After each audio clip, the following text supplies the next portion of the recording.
Hello students, आज हम discuss करने वाले हैं NLM for JEE and NEET. तो इस चैप्टर में हम क्या पढ़ेंगे? First law of motion, second law of motion और थर्ड लॉ ऑफ मोशन। इससे पहले हम डिस्कस करेंगे फोर्स क्या है। NLM Newton laws of motion. What is dynamics? एक होती है आपकी ब्रांच काइनेमेटिक्स, जिसमें हम क्या करते हैं? स्टडी ऑफ मोशन करते हैं विदाउट नोइंग इट्स काज का हमें इसमें कुछ लेना देना नहीं होता है, हमें नहीं पता है कारण क्या है। बट डायनामिक्स एक वो ब्रांच है जिसमें हम काज के साथ पढ़ते हैं। Study of motion of A particle with the information of cause producing it. किस वजह से ये फोर्स, जो बॉडी है वो मोशन कर रही है, तो मोशन किस वजह से होता है? फोर्स की वजह से होता है। अब फोर्स क्या है हमें वो देखना है। What is force? तो फोर्स क्या है? एनी पुल और पुश, एनी पुल और पुश विच में चेंज। क्या क्या चेंज कर सकता है ये? Shape, size and state of body. Shape, size and state of body. यहाँ पे स्टेट से क्या मतलब है? रेस्ट में, मोशन में, एक्सेट्रा। स्टेट ऑफ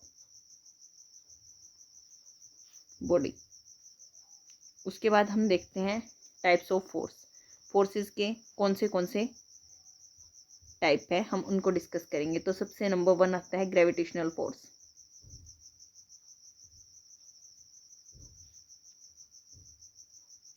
जितने भी मासेस हैं, suppose this is m1 mass and this is m2 मास, प्रत्येक पार्टिकल इस यूनिवर्स का दूसरे पार्टिकल को अपनी ओर अट्रैक्ट करता है। यही ग्रेविटेशनल फोर्स है।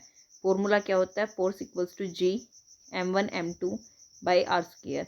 इस फोर्स की रेंज कितनी है? फोर्स की रेंज है infinity, but weakest force in nature. Weakest force कैसे है? मान लिया ये बॉल है, ये नीचे गिर रही है ग्रेविटी की वजह से। यहाँ पे तो ग्रेविटेशनल फोर्स लग रहा है, बट जैसे ही मैं इस बॉल को यहाँ पे अपना हाथ रख लूँगी, रोक दूंगी, मैं इसको नॉर्मल रिएक्शन प्रोवाइड करूँगी ना, तो इसको ग्रेविटी अपनी ओर खींच नहीं पाएगी। इसलिए बोला गया है कि जो ग्रेविटेशनल फोर्स है वो क्या है? वीकेस्ट फोर्स है। उसके बाद आता है इलेक्ट्रोस्टैटिक फोर्स, जो चार्ज पार्टिकल के बीच में लगता है, electrostatic. Suppose this is Q1 and this is Q2। ये अगर सेम चार्ज होगा इन पे, मीन्स दोनों पे पॉजिटिव पॉजिटिव, दोनों पे नेगेटिव नेगेटिव, तो क्या होगा? इनके बीच में रिपल्सन। अगर अपोजिट होगा, मान लिया ये पॉजिटिव है ये नेगेटिव है, तो इनके बीच में क्या होगा? अट्रैक्शन। ये स्ट्रॉन्ग फोर्स है नेचर में। इसकी रेंज इन्फिनिटी तो नहीं है, बट ये स्ट्रॉन्ग है। This is strong. मैंने यहाँ पे स्ट्रॉन्ग लिखा है, स्ट्रॉन्गेस्ट नहीं। ये पॉइंट ध्यान रहे। उसके बाद देख लीजिए, उसके बाद आता है आपका strong nuclear force. Strong nuclear force, ये न्यूक्लियस के अंदर काम करता है,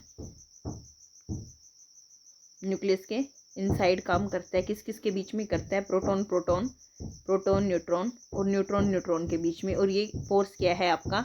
चार्ज इंडिपेंडेंट है। Charge independent.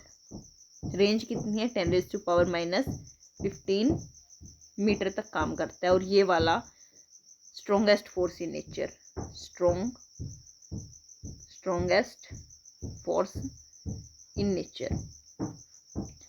बट जैसे ही ये पार्टिकल्स 10⁻⁻15 मीटर से कम पर आ जाते हैं, मान लिया ये आगे 10⁻⁻16 मीटर पे, तो इनके बीच में रिपल्सन होना स्टार्ट हो जाता है, जिसको हम बोलते हैं weak nuclear force. I think I am clear with this. देख लीजिए, what is gravitational force? F is equals to G m1 m2 by r square. G क्या है आपका? ग्रेविटेशनल कांस्टेंट है, और G की वैल्यू ये लिखी हुई है 6.67 into 10⁻⁻11 newton metre square by kilogram square.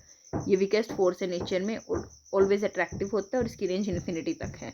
उसके बाद electrostatic force F equals to K Q1 Q2 by r square. K की value 9 into 10⁻9 newton metre square by coulomb square है। ये स्ट्रॉन्ग फोर्स है, range is not much large, ये attractive भी हो सकता है और रिपल्सिव भी हो सकता है। इस फोर्स के अंदर normal reaction, tension, friction etcetera सारे फोर्सेस के ही अंदर आते हैं।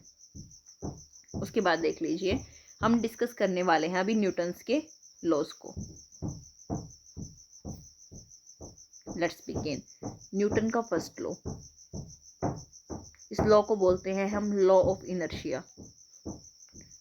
Law of inertia. अब इनर्शिया क्या होता है? Inability to body to change its state. ये लिखा हुआ है, बस सुन लीजिए। जो इनएबिलिटी यानी एक बॉडी अगर रेस्ट पे है तो ये रेस्ट पे ही रहेगी, एक बॉडी अगर मोशन में है तो वो मोशन में ही रहेगी जब तक इस पे कोई अनबैलेंस फोर्स काम ना करे। यहाँ पे ध्यान रखना, मैंने अनबैलेंस वर्ड यूज़ किया है, अनबैलेंस फोर्स, क्योंकि अगर फोर्स बैलेंस हो गए ना तो भी स्टेट चेंज नहीं होती है। ओके। और फर्स्ट लॉ इसका यही बोलता है, Newton's first law of inertia. According to this law, if a body is at rest it would remain at rest until any unbalanced force acts on it and vice versa. vice versa का मतलब क्या है यहाँ पे, कि अगर वो motion में होगी तो वो मोशन में ही रहेगी जब तक कोई फोर्स उसको रोक ना दे। यहाँ पे देखो, मैंने अनबैलेंस्ड फोर्स को डिफाइन करने के लिए यूज़ किया है। एफ यहाँ से लग रहा है, एफ यहाँ से लग रहा है, यहाँ पे फोर्स तो लग रहा है, उसके बाद भी बॉडी रेस्ट पे ही रहेगी।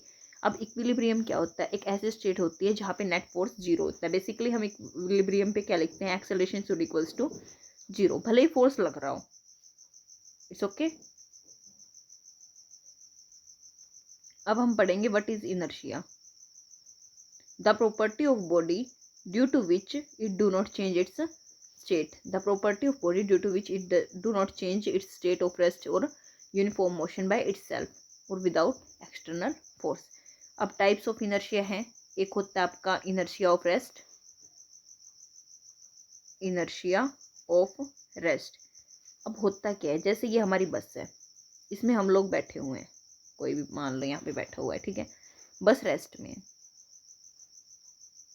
जैसे ही बस चलेगी तो जो हमारे नीचे वाला पार्ट है वो तो किस में आ गया? मोशन में आ गया। बट ऊपर वाला अभी भी रेस्ट में ही रहने की कोशिश करता है, तो हमें एक झटका लगेगा, जर्क। उसके बाद देखिए, एक होता है inertia of motion, inertia of motion. एक मिनट, इनर्शिया ऑफ रेस्ट में दोबारा बता रही हूँ, शायद कुछ गड़बड़ हो गई इसमें। इनर्शिया ऑफ रेस्ट, ये हमारी बस है और हम यहाँ पे इसमें बैठे हैं, ठीक है। तो क्या होता है, हमारी बॉडी रेस्ट पे, तो रेस्ट पे रहने की कोशिश करती है। जैसे ही बस मोशन करेगी तो हमें जर्क लगेगा। दूसरा है फिर इनर्शिया ऑफ मोशन। अगर हम मोशन में हैं, इनर्शिया ऑफ मोशन, अगर हम मोशन में हैं तो हम मोशन में ही रहने की क्या करेंगे? कोशिश करेंगे, ठीक है। तो क्या होगा, जैसे हम ये हैं, यहाँ पे अगेन हम ये बस चल रही है, हमारे पैर मोशन में हैं, तो क्या होगा, जैसे ही बस रुकेगी ये तो रेस्ट में आ जाएंगे, बट हमारी ऊपर वाली बॉडी नहीं आ पाएगी और हमें फिर से क्या लगेगा? जर्क। तीसरा है आपका इनर्शिया ऑफ डायरेक्शन। उसमें क्या होता है, इनर्शिया ऑफ डायरेक्शन में जैसे ही बस मुड़ती है ना तो हम बाहर की ओर गिर जाते हैं। ओके।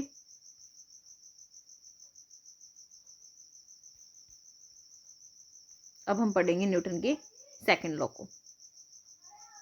न्यूटन का सेकंड लॉ आपको क्या बोलते हैं? Let me discuss this.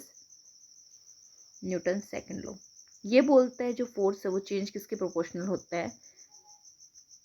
जितना मोमेंटम चेंज होता है उसी के प्रोपोर्शनल चेंज होता है। यानी F is directly proportional to d by dt। Momentum को पी से डिनोट करते हैं, तो एफ इज इक्वल्स टू, मैंने लिख दिया डी पी को लिख दिया मैंने एम वी मोमेंटम है बाई dt। ये बोलता है डिफरेंशिएशन करो एम का और वी का। डिफरेंशिएशन के रूल्स में आपने पढ़ा होगा, पहले वाला यूँ का यूँ, दूसरे का डिफरेंशिएशन, प्लस दूसरे वाला यूँ का यूँ, पहले वाले का डिफरेंशिएशन। ज़्यादातर केस में मास कांस्टेंट होता है तो ये वाली टर्म जीरो को अप्रोच करती है, means M D V. Force किसके इक्वल हो गया? M D V by D T. और D V by D T तो क्या होता है आपका? एक्सेलरेशन। तो यहाँ से आता है आपका force equals to m a. और कुछ इंपॉर्टेंट बातें अगर मैं आपको बताऊँ तो आपकी जो इक्वेशन है S is equals to U T plus half A T square और V is equals to U plus A T. दोनों ही न्यूटन सेकंड लॉ से आती हैं। न्यूटन्स सेकंड लॉ सबसे ज़्यादा इम्पोर्टेंट लॉ यही है। Newton's second law. According to this law, net force acting on an object is equal to rate change of linear momentum. F equals to dp by dt. F is equals to d by dt of mv. Differentiation किया ये वाली generally constant होती है तो ये zero के बराबर हो जाएगी। Therefore F equals to ma। अब यहाँ पे मैंने लिखी हैं कुछ इंपॉर्टेंट बातें। x equals to v naught t plus half A t square, ये सेकेंड लॉ के द्वारा ही दिया गया है। और F equals to ma। Acceleration of mass m है ये किसके रेफरेंस में, इनर्शियल ऑब्जर्वर के रिस्पेक्ट में है ये। जब कांस्टेंट फोर्स अप्लाई होता है तो object would move with constant acceleration. अब मोमेंटम क्या होता है, product of mass and velocity आपका क्या होता है, मोमेंटम होता है। अभी क्या पढ़ के आए हैं, P is equals to m v और F is equals to d p by D t. इसका मतलब क्या है, डेल्टा P किसके बराबर है, F इंटू टी। और F इंटू टी को ही हम क्या बोलते हैं, इम्पल्स बोलते हैं, और डेल्टा P को भी इम्पल्स बोलते हैं। और एरिया अंडर एक्टिव कर्व आपको क्या देता है, इम्पल्स देता है। लीनियर मोमेंटम कंजर्व रहता है। एक प्लेयर है, बॉल जैसे ही आती है वो अपने हाथ को नीचे की ओर करता है, क्यों, ताकि क्या कर सके, टाइम इंक्रीज कर सके। इसलिए फोर्स की वैल्यू क्या हो जाएगी, यहाँ पे कम हो जाएगी।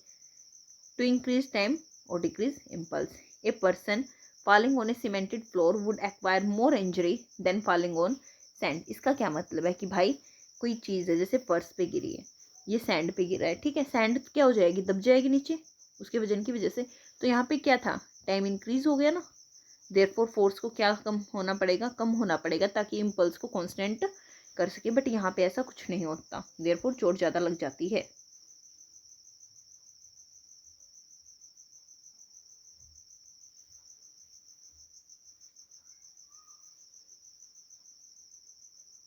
अभी बोलते हैं हम सेकंड लॉ से फर्स्ट और थर्ड लॉ को निकाल सकते हैं। न्यूटन्स थर्ड लॉ क्या बोलता है, एक्शन और रिएक्शन इक्वल होते हैं मैग्नीट्यूड में बट अपोजिट डायरेक्शन में होते हैं, और ये डिफरेंट ऑब्जेक्ट्स पे काम करते हैं।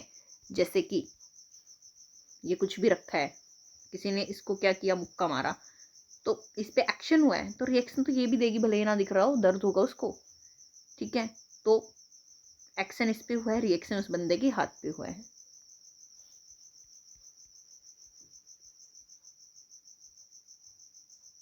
अभी हम चलते हैं अपने फर्स्ट पेज पे। फर्स्ट लॉ, सेकंड लॉ और third law. A body is in motion remain in motion, और a body at rest remain at rest unless acted upon by a force. Force equals mass times acceleration, and for every action there is an equal and opposite reaction.